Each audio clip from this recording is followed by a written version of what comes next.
The PMOs that I see thrive are the ones that do draw from a very, very broad church of learning and understanding, and that helps us kind of oil the cogs of the organization.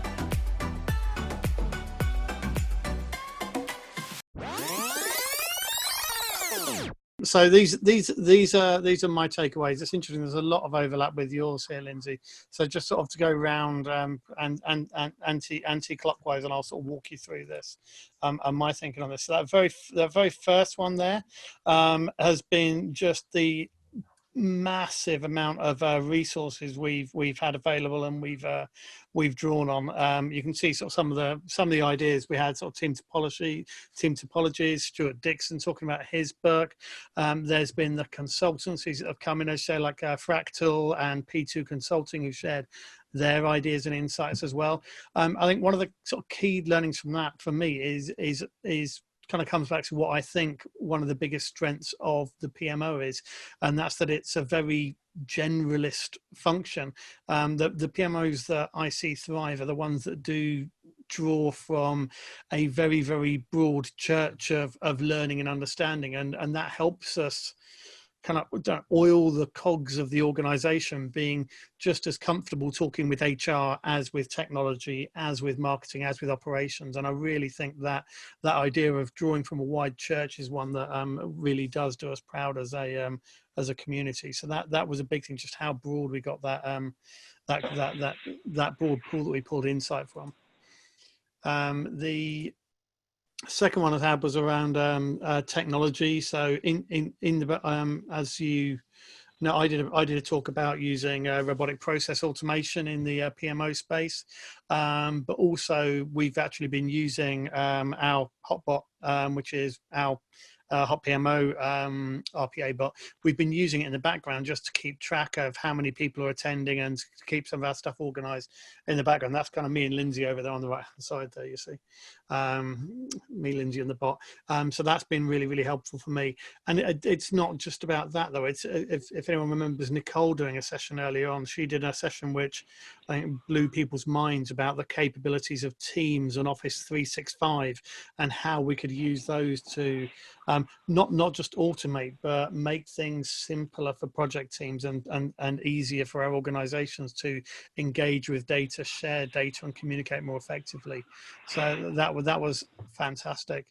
And as always, it comes back to people. It's been a consistent theme that we've kept coming back to on these. We had investors in people in, you talked about Carol and her team at Parliament, Sharon came in, we had Becca, has been regular and has been constantly engaged in the group chats and sharing her insight as well. And yeah, I suppose people tend to look at the PMO as a team that is governance, sort of very, very governance heavy and process driven. And yes, the processes are important, but it's people that deliver projects and keep everything going. So I guess that's the big thing, is kind of look after them, inspire them, make sure they're happy, and the rest kind of just follows on from there, really. And I wanted to take a second and just kind of imagine we had that sort of time machine and zoom into the future very quickly as well. And the sort of three things for the future for me that kind of came out of this was this idea of evolution. So carry on learning, experimenting, developing into the future. This is I think we've done a massive evolution over the last sort of 23 weeks that we've been running these, but organizations are going to need to do that more as we bed in and work out where some of the dust settles and what new normal looks like. There is a place for the PMO within that, somewhere around this, helping organizations with technology, helping them with the world of where there's crossover between a world of delivering projects and a world of delivering products, and what that means, and helping them find organizational and delivery frameworks that work for them and help them move effectively. There's a real need for the PMO to take control of that space and build on that going forwards. And I think the PMOs of the future are going to be, yes, we'll still have a foot in the project camp, but it's going to be widen that across the organization as well. So I'm excited to see how that evolves and how the people on this call evolve that in the future. Keep learning and experimenting, and developing others is the other thing there as well. We've got a whole new community. We've got a whole new generation that are coming up behind us. We need to do more to kind of share our knowledge, share our insights and understanding with them and bring them up. Certainly, if more and more people are going to be working from home, certainly if people are cutting roles for apprentices and roles for sort of entry-level roles, we need to do more than ever to try and bring people in at that point. And that last one there with the train, if anyone remembers Back to the Future 3, this is the one where they basically took a steam engine, hacked it with a whole load of modern and future tech, and ended up with an awesome steampunk time machine. And I guess that's kind of the final thing, is actually take some of this technology, take Nicole's ideas, take the automation stuff, weave things together, hack it all together, embrace your inner mad scientist stuff, and see what you can achieve. Because there's a lot of technology in our organizations at the moment and in the tools that we've already paid for that is ripe for the taking. And if we can grab that and use it effectively, we can help our organizations be faster at delivery than ever before. That was me.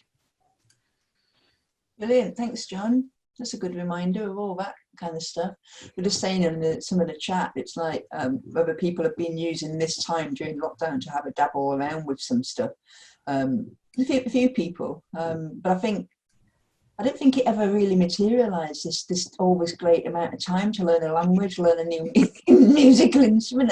Where were we supposed to do that exactly? We were all on Zoom.